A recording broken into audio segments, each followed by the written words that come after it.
Assalomu alaykum qadrli YouTube kuzatuvchilari va guruhimiz a'zolari. Bugun sizlar bilan ingliz tilida 28-darsimizni Foods and Drink darsini o'tamiz. Ya'ni oziq-ovqatlar va ichimliklar darsi. Xo'p, bu yerda birinchi ichimliklardan boshlab o'rganamiz. Birinchi ko'rib turgan ichimlik turimiz bu suv. Ingliz tilida bu water deyiladi. Water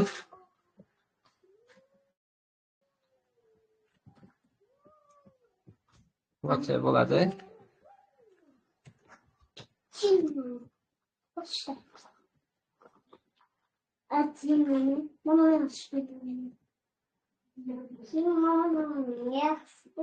Xo'p, suv demak water.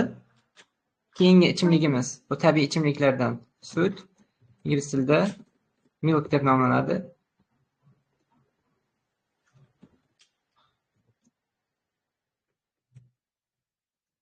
Sut, milk.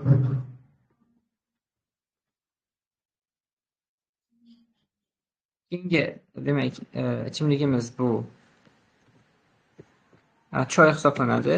Bu tea deb hisoblanadi. Ingliz tilida choy. Tea.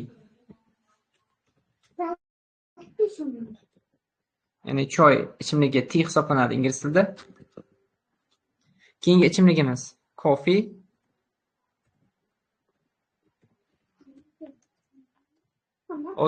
O'zbek tilidagi bilan ingliz tilidagisi o'xshab ketadi. Coffee. Talaffuz qilinishi coffee holatida bo'ladi. Coffee ko'rib olishimiz mumkin. Coffee. Keyingi ichimligimiz bu vino.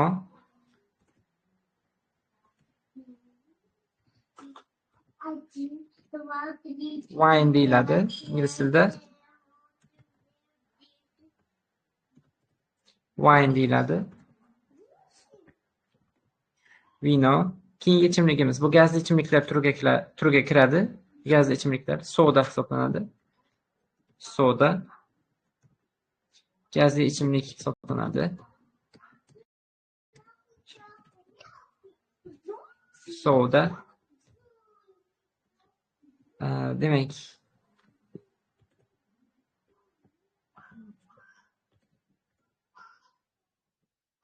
gazli ichimliklar bu.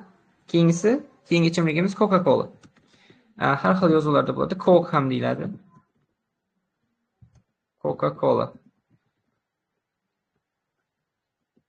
Coke. Coke.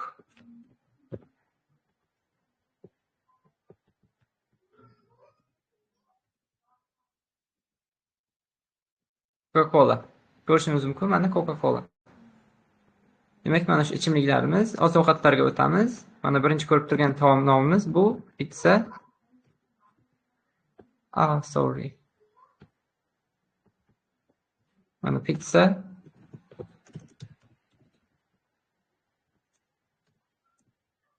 Pizza deb nomlanadi.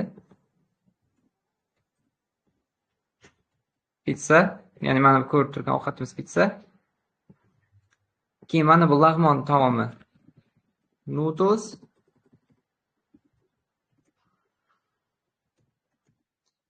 Ya'ni bu lag'mon deyiladi.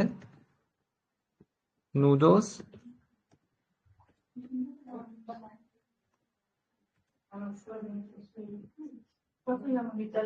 Noodles, lag'mon.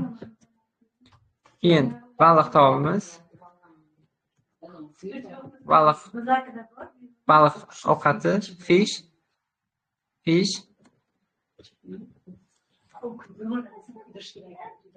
Baliq fish deb nomlanadi. Mana ko'rishingiz mumkin. Undan keyin salad.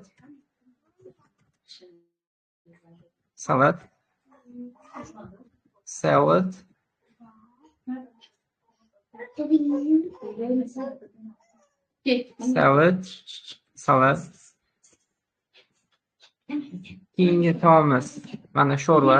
Ingliz tilida sup deyiladi.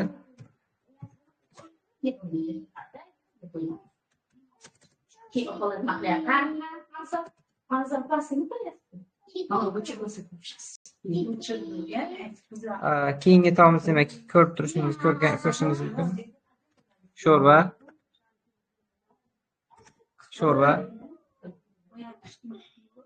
Keyingi taomimiz demak shashlik, kebab deb ham nomlanadi.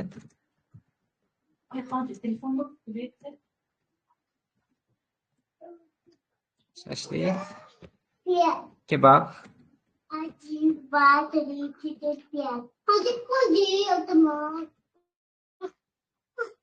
Keyingi taomimiz demak osh, palov deb atsak bo'ladi.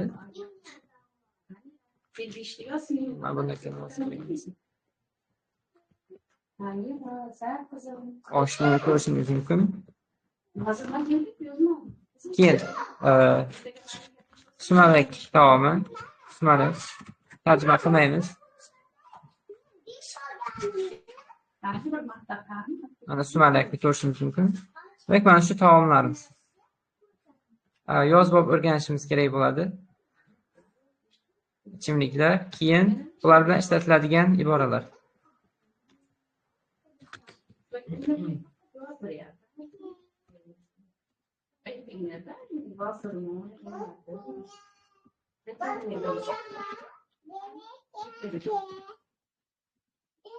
Va shu iboralar.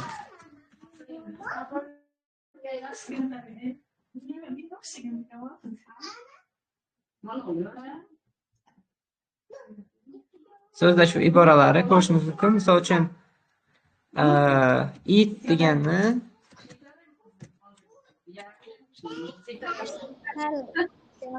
yemoq degan ma'noni bildiradi. Yemoq.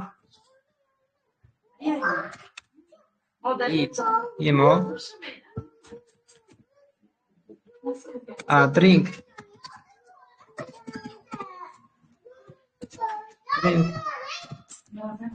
Ichmoq degan ma'noni bildiradi. Drink.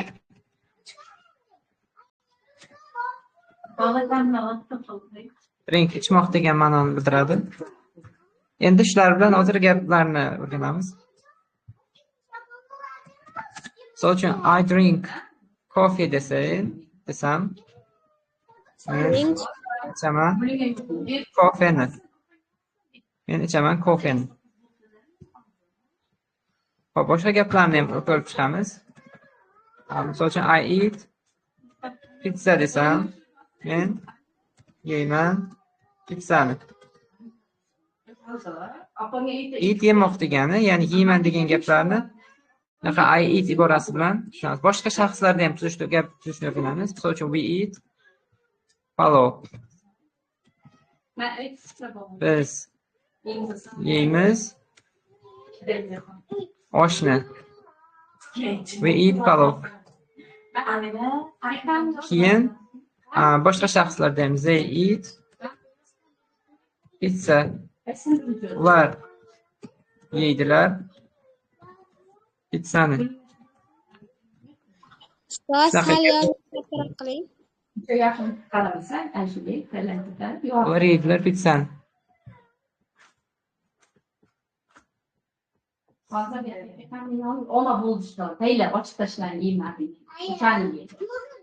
Xo'p, demak, shaxs sonlarda I, we, you, they bilan biz eatni ishlatamiz. Keyin food, taom nomi. Misol uchun, you eat kebab. Sizlar kabob yeysizlar degan gap.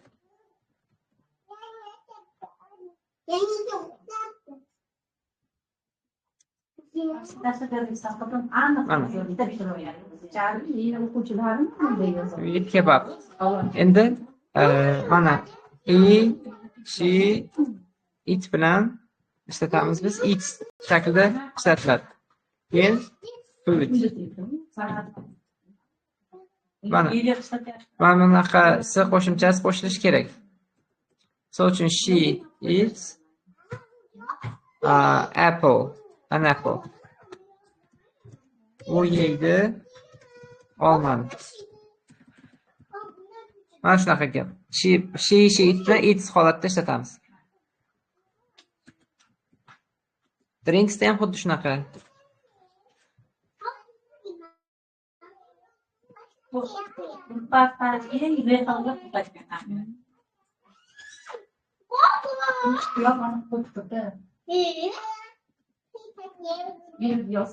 Mana shunaqa struktura orqali gaplar tuziladi. Misol uchun aytishimiz mumkin. We drink tea. Biz ichamiz choyni. We drink tea. Biz ichamiz choyni. Bu yerda drink ichamiz asosda ma'nosida. He she it bilan drinks holatida ishlatiladi.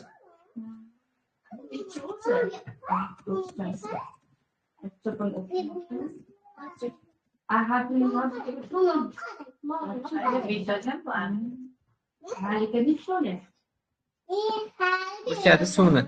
Shunaqa. Shunaqa holatda gaplar tuzamiz. Demak, mana shularni yaxshilab daftarga yozib olamiz.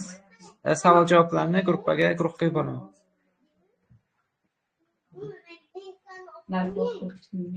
Ne oldu benim de koyunum nerede?